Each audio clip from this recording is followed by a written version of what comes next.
Ang Salar de Uyuni sa Bolivia ay isang nakamamanghang at mahiwagang destinasyon, kilala bilang pinakamalaking salt flat sa mundo, na may lawak na higit sa 10,000 kilometro kwadrado o humigit kumulang 3,900 milya. Nabuo ang Salar de Uyuni dahil sa transformasyon ng mga sinaunang lawa.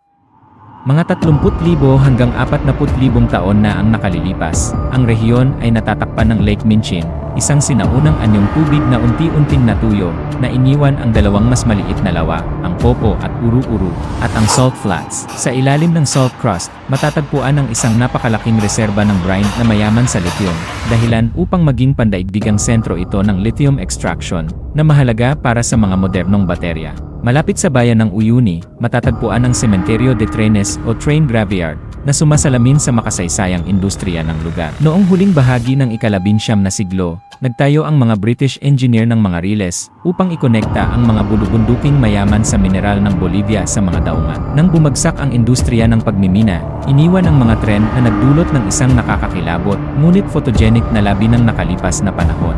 Hindi lamang kilala ang Salar de Uyuni sa makintab nitong ibabaw, kundi pati na rin sa di maihahalintulad na ganda ng kalangitan sa gabi. Dahil sa kakaunting liwanag sa paligid, nagiging natural na obserbatoryo ang Salt Flat, na nagbibigay daan sa mga bisita na mamangha sa mga konstelasyon, pag-ulan ng meteor, at ang Milky Way sa kamangha-manghang linaw. Sa hilagang bahagi ng Salar de Uyuni, matatagpuan ang mga kuweba ng Cocuesa na naglalaman ng mga mummified remains ng mga sinaunang naninirahan bago dumating ang mga Kastila. Ang mga sinaunang mumya na napanatili ng natural ng tuyong at maalat na kapaligiran ay nagbibigay ng silip sa buhay ng mga unang nanirahan sa rehiyon. Naniniwala ang ilang lokal na ang mga mumya ay mga tagapagbantay ng salt flats na nagpoprotekta sa mga ito laban sa masama.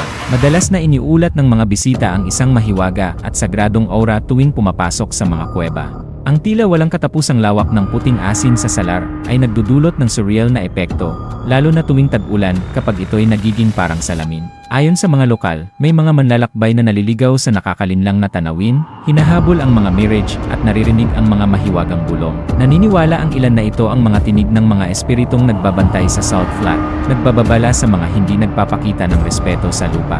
Sa ilalim ng salt crust, naroroon ang isa sa pinakamalaking reserba ng brine na mayaman sa lithium, na mahalaga para sa mga modernong teknolohiya tulad ng mga baterya ng electric car. Ngunit, may pangamba ang ilang environmentalist at lokal na ang pagmimina ng blue white gold ay maaaring makagambala sa ekosistema. Ang balanse sa pagitan ng natural na pangangalaga at paggamit ng likas yaman ay nagdulot ng mga debate kung may lihim ba ang salt flat, isang hindi pa nagagamit na pinagmumulan ng enerhiya o isang nakatabong sumpa.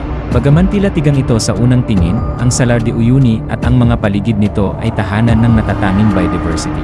Nagiging pugad ito ng mga flamingo tuwing tag-ulan, lalo na ng 3 bihirang species, ang Andean, Chilean, at James flamingo. Ang mga mikroorganismo sa brine pools ay nagbibigay din ng interes sa agham dahil sa kanilang potensyal bilang extremophiles. Ang Salar de Uyuni ay madalas na iniugnay sa kosmikong enerhiya sa mga tradisyon ng Aymara at Quechua. Marami ang naniniwala na ang Salt Flat ay isang sagradong portal na nag-ugnay sa daigdig at sa sansinukob. Nagsasagawa ng mga ritual ang mga shaman dito, gamit ang makintab na ibabaw ng flat bilang metapora ng koneksyon sa pagitan ng pisikal at espiritual na mundo.